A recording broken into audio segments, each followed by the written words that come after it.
बिहार में voter list के विशेष गहन पुनरीक्षण यानी एसआईआर अभियान और वोट चोरी जैसे आरोपों को लेकर चुनाव आयोग के खिलाफ विपक्ष इंडिया गठबंधन में मोर्चा खोल रखा है। इस बीच खबर है कि विपक्षी दल मुख्य चुनाव आयुक्त ज्ञानेश कुमार को हटाने के लिए महाभियोग प्रस्ताव लाने पर विचार कर रहा है। सूत्रों के अनुसार विपक्षी दलों ने सोमवार सुबह संसद भवन में बड़ी बैठक की, जिसमें चुनाव आयोग प्रमुख को हटाने के प्रस्ताव पर चर्चा की। कांग्रेस के राज्यसभा सांसद सैयद नसीर हुसैन ने कहा कि पार्टी लोकतंत्र के सभी संवैधानिक हथियारों का इस्तेमाल करने को तैयार है। उन्होंने कहा, जरूरत पड़ी तो हम लोकतंत्र के तहत उपलब्ध सभी हथियारों को इस्तेमाल करेंगे। अभी तक महाभियोग पर कोई औपचारिक चर्चा नहीं हुई है, लेकिन अगर ज़रूरत पड़ी तो हम कुछ भी कर सकते हैं। ऐसे में बड़ा सवाल ये है कि क्या मुख्य चुनाव आयुक्त के खिलाफ महाभियोग प्रस्ताव लाया जा सकता है और इसकी क्या प्रक्रिया है। भारतीय संविधान में मुख्य चुनाव आयुक्त, सीईसी और चुनाव आयुक्तों को हटाने की प्रक्रिया स्पष्ट रूप से तय है। संविधान का अनुच्छेद 324 चुनाव आयुक्त को स्वतंत्र संस्था का दर्जा देता है। मुख्य चुनाव आयुक्त को हटाने की प्रक्रिया सुप्रीम कोर्ट के जज के समान ही है।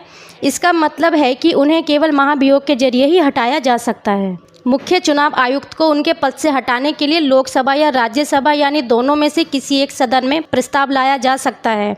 इस प्रस्ताव को सदन में मौजूद और मतदान करने वाले सदस्यों के 2/3 बहुमत से पारित होना होगा। इसके बाद प्रस्ताव दूसरे सदन में जाएगा और वहां भी 2/3 बहुमत से पारित होना अनिवार्य है। दोनों सदनों से महाभियोग प्रस्ताव पास होने के बाद ही राष्ट्रपति मुख्य चुनाव आयुक्त को हटाने का आदेश जारी कर सकते हैं।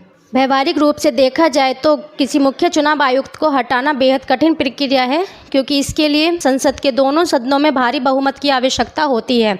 संसद के मौजूदा संख्या बल को देखते हुए विपक्ष के लिए इतना समर्थन जुटाना आसान नहीं होगा। शायद यही वजह है कि विपक्षी दल भी अभी मुख्य निर्वाचन आयुक्त के खिलाफ महाभियोग प्रस्ताव पर खुलकर बोलने से बच रही है।